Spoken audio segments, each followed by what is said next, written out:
বিসমিল্লাহির রহমানির রহিম। সুপ্রিয় দর্শকবৃন্দ, আসসালামু আলাইকুম। আশা করি সবাই ভালো আছেন। আজকে অত্যন্ত গুরুত্বপূর্ণ একটি স্বাস্থ্য টিপস নিয়ে আপনাদের সামনে হাজির হয়েছি। অস্টিওআর্থ্রাইটিস রোগীদের লাইফস্টাইল কেমন হওয়া উচিত। দেখেন, অস্টিওআর্থ্রাইটিসে ভুগে না এমন লোকের সংখ্যা খুবই কম। যদি আপনি অস্টিওআর্থ্রাইটিসে ভুগে থাকেন তাহলে এই স্বাস্থ্য টিপসটা আপনার জন্য। অস্টিওআর্থ্রাইটিস রোগীদের ম্যানেজমেন্ট অত্যন্ত সহজ। শুধু 4টা টিপস বা 4টা যদি জিনিস তারা মেনটেন করে তাদের জীবনে, তাহলে কিন্তু জীবনটা অনেক সহজ হয়। অর্থাৎ তাদের যে কোয়ালিটি অফ লাইফ সেটা অনেকটা ইমপ্রুভ করা যায়। তার মধ্যে একটা হচ্ছে যে তাদের হেলদি ওয়েট ম্যানেজমেন্ট করতে হবে, নাম্বার 1। নাম্বার 2 হচ্ছে তাদের ব্যালেন্স ডায়েট। এটা কিন্তু তাদের অ্যাপ্রোপ্রিয়েট যে ব্যালেন্স ডায়েট বলতে যেটা, সেটা তাকে ইনটেক করতে হবে। তাদেরকে রেগুলার লো ইম্প্যাক্ট এক্সারসাইজ সেটা করতে হবে। এবং লাস্ট ওয়ান হচ্ছে যে স্ট্রেস ম্যানেজমেন্ট। এখন প্রথমেই আমি বলি যে ওয়েট ম্যানেজমেন্টে করতে গিয়ে আমাদের দেখতে হবে অ্যাকর্ডিং টু WHO বা ওয়ার্ল্ড হেলথ অর্গানাইজেশন অনুযায়ী তাদের যে BMI বা বডি ম্যাস ইন্ডেক্স, হাইট এবং ওয়েট অনুযায়ী তার যে ওয়েটটা থাকা দরকার সেটা স্ট্যান্ডার্ড আছে কিনা সেটা অবশ্যই মেনটেন করতে হবে। এবং সেজন্য আমাদের SP হসপিটালে আসলে আমরা যেটা করেছি যে একটা স্ট্যান্ডার্ড বা বডি ফিটনেসের জন্য বডি ফিটনেস প্রোগ্রাম নিয়ে আসছি। শুধু একটি দিন যদি একটা অ্যাডভাইস একজন বিশেষজ্ঞ ফিজিওথেরাপিস্টের শরণাপন্ন হয়ে নিয়ে নেওয়া হয়, তাহলে সারাটা জীবন কিন্তু তার যে ওয়েট নিয়ে তার যে সমস্যা বা ওয়েটের কারণে বা ওভার ওয়েটের কারণে যে অস্টিওআর্থ্রাইটিসে সে সাফারার হচ্ছে, বিভিন্ন পেইন নিয়ে তা ভুগছে, দৈনন্দিন জীবনে কাজের হ্যাম্পার হচ্ছে, এগুলো থেকে পরিত্রাণ পাওয়া যাবে। তাহলে ওয়েট ম্যানেজমেন্টের জন্য আমাদের প্রথমত যেটা করতে হবে সেটা অবশ্যই আমাদের ডায়েটের উপরে খুব গুরুত্ব দিতে হবে। আমাদের ডায়েটগুলি অবশ্যই যেটা করতে হবে সেটা হচ্ছে ব্যালেন্স ডায়েট। তার অর্থ হচ্ছে যে কার্বোহাইড্রেটের পরিমাণটা কিন্তু একান্তই যেটা চার্ট অনুযায়ী এবং বয়স এবং হাইট অনুযায়ী সেটাকে নিয়ে আসতে হবে। এবং সেক্ষেত্রে আমাদের সবচেয়ে গুরুত্ব যেটা দিতে হবে সেটা হলো ভেজিটেবলস, ফ্রুটস এবং লিন প্রোটিন। এটার প্রতি গুরুত্ব দিতে হবে যে এটা খাদ্য তালিকায় যাতে খুব পর্যাপ্ত পরিমাণে থাকে, এবং সাথে পানি। কারণ অনেক সময় দেখা যায় ডিহাইড্রেট হয়ে গেলে কিন্তু পেইনের পরিমাণটাও বেড়ে যায়। নাম্বার 1। নাম্বার 2 হচ্ছে যে আমাদের স্ট্রেস ম্যানেজমেন্ট।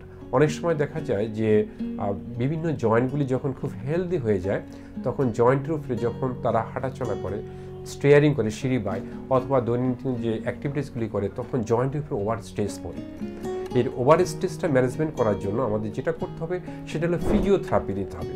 ফিজিওথেরাপিতে কী করতে হবে, যে জয়েন্টে আসলে মাসেলগুলি উইক বা ওভারওয়েটের জন্য জয়েন্টের যে স্ট্রেসটা পড়তেছে সেটাকে স্ট্রেংথেনিং করতে হবে। তাহলে আমাদের মাসেল পাওয়ারগুলিকে বাড়াতে হবে এবং সাথে সাথে স্ট্রেচিং প্রোগ্রামটা করতে হবে।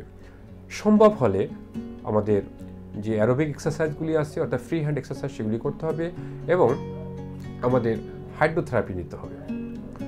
সেকেন্ড হচ্ছে যে আমাদের দৈনন্দিন জীবনের যে চলার পথে আমরা যে জিনিসগুলি ভুল করে থাকি সেটা হলো ওভার ইউজ করা। যেমন যাদের অলরেডি অস্টিওআর্থ্রাইটিস ডেভেলপ হয়ে গেছে তাদের কিন্তু কতগুলি জিনিস অবশ্যই মেনে চলতে হবে, যে তাদের স্টিয়ারিং করা বা ওয়াকিং বা স্ট্যান্ডিং অথবা পশ্চার যেটা আছে, বিভিন্ন পশ্চারে তাদেরকে অবশ্যই গুড পশ্চার মেনটেন করতে হবে। এবং এই গুড পশ্চারটা মেনটেন করতে পারলে জয়েন্টের যে ওভার স্ট্রেসটা সেটা যেমন কমিয়ে আনা যায়, তেমনি তাদের যে ওভার স্ট্রেসের কারণে পেইন এবং ইনফ্লামেশন বেড়ে যায় সেটার পরিমাণ কমিয়ে আনা যায়। এক্ষেত্রে সবসময় আমরা বলে থাকি যে অস্টিওআর্থ্রাইটিস আসলে এটা কোনো অসুখ নয়, এটা হচ্ছে একটা ক্লিনিক্যাল কন্ডিশন বা মেডিকেল কন্ডিশন আমরা বলে থাকি। শুধু লাইফস্টাইলটা মডিফিকেশন করলেই কিন্তু এটা ভালো করা যায়। এখন প্রশ্ন হচ্ছে কেন হচ্ছে অস্টিওআর্থ্রাইটিসটা। এটা আসলে ডেফিনেশনটাই হচ্ছে এরকম যে wearing and tearing process, over ইউজের জন্য হচ্ছে এবং এইজিং প্রসেস সাধারণত বেশি হয়।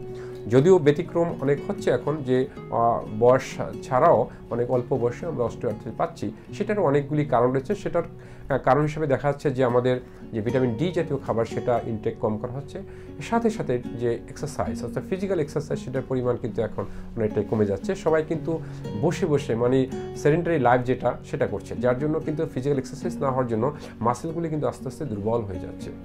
প্রত্যেকটা জয়েন্টের আমরা মাসেলগুলি কিন্তু ডেভেলপ করতে পারি ফিজিওথেরাপির মাধ্যমে এবং স্ট্রেচিংয়ের মাধ্যমে ফ্লেক্সিবিলিটি আমরা বাড়াতে পারি। সেক্ষেত্রে কিন্তু স্ট্রেস ম্যানেজমেন্টটা খুব সহজ। তো সেক্ষেত্রে যারা এইভাবে অলরেডি ডেভেলপ করেছেন অস্টিওআর্থ্রাইটিস তাদের জন্য যেমন এটা গুরুত্বপূর্ণ, এবং যারা এখনও অস্টিওআর্থ্রাইটিসে আক্রান্ত হননি তাদের ক্ষেত্রেও কিন্তু একটি প্রিভেনশন হিসাবে তাদেরকে লো ইম্প্যাক্ট এক্সারসাইজ করতে হবে এবং সেখানে লাইফের অনেক মডিফিকেশন যেটা মেনটেন করতে হবে। তাহলে এই ক্ষেত্রে কী করণীয়? এটার জন্য কিন্তু মেডিকেশন দরকার আছে? কোনো স্টেরয়েড ইনজেকশন দরকার আছে, কোনো অপারেশন দরকার আছে? উত্তর ইস না, কোনো কিছুই দরকার নাই। শুধু একটি জিনিসই মেনটেন করতে হবে, সেখানে একজন বিশেষজ্ঞ ফিজিওথেরাপিস্টের শরণাপন্ন হয়ে তার ফিজিক্যাল ফিটনেসের জন্য বিশেষজ্ঞ ফিজিওথেরাপিস্ট যে অ্যাডভাইসটা করবেন সেই অনুযায়ী তাকে চলা। সেক্ষেত্রে আমি যদি বলি এক কথায়, তাহলে সেক্ষেত্রে তাকে লো ইম্প্যাক্ট যে এক্সারসাইজ, যেমন সাইকেলিং, ওয়াকিং, তারপরে জগিং, এই ধরনের এক্সারসাইজ যেগুলি আছে সেগুলি কিন্তু সে নিয়মিত করতে পারেন এবং এই এক্সারসাইজটা তার রুটিনে থাকবেই।